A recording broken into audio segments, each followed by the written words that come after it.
Hi, Phil Piplinski here with Practical Hapkido. Sorry I haven't been here in a little while. Had some things going on. I'm going to give you kind of an interesting technique. It's called a hostile handshake. Now, a hostile handshake is under the premise that you're shaking hands with somebody and they go to take a swing at you. Now, in my mind, for any of these to actually be applicable, that means maybe you've had words with somebody, you've had an argument with somebody, and they're walking up going, hey man, no hard feelings, right? So you're already suspicious. If somebody's just going to walk up and without any rhyme or reason, shake your hand and punch you in the face, you're probably going to eat that one. But let's assume you had words with this person and they say, hey man, no hard feelings, but maybe the best thing you can do is go, I don't shake hands or whatever, but you feel you must.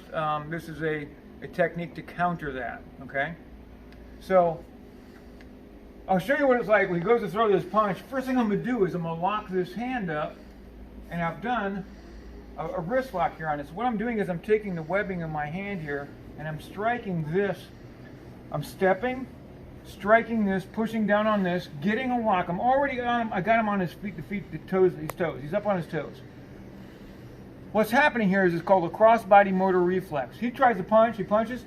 When I do this, that cross-body motor reflex, it takes that punch away via this joint lock. The joint lock, the reason his body's reacting is it's under threat of being destroyed, so his body's trying to get away from it. It's getting on his toes to release pressure on this, okay?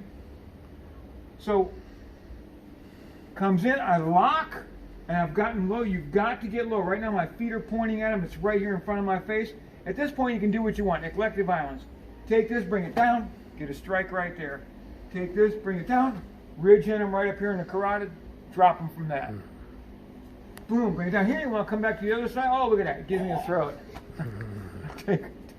take a little throat poke right there. So, hostile handshake. Again, so punch comes in, there, and then do what you want. You want to get fancy? You want to come up under here and put some locks in there and stuff like that? Whatever. I think that's too fancy. I think simple is best. So there's a quick, fast technique for you. Hostile handshake number 2. It's our number 2. A couple more details. I don't want to forget this. Feet. See where my feet are pointing? Right at my opponent, right here. My hands, they're right here in what's called the power zone. I don't want them to be outside of this realm. The farther away from my center I am with these hands, the weaker I become. Everything's in here. Get the lock first, then you can add whatever it is you need to do after that. But lock first. Lock first. Okay. Phil Piplinski, Practical Hapkido. Thank you very much. Take care.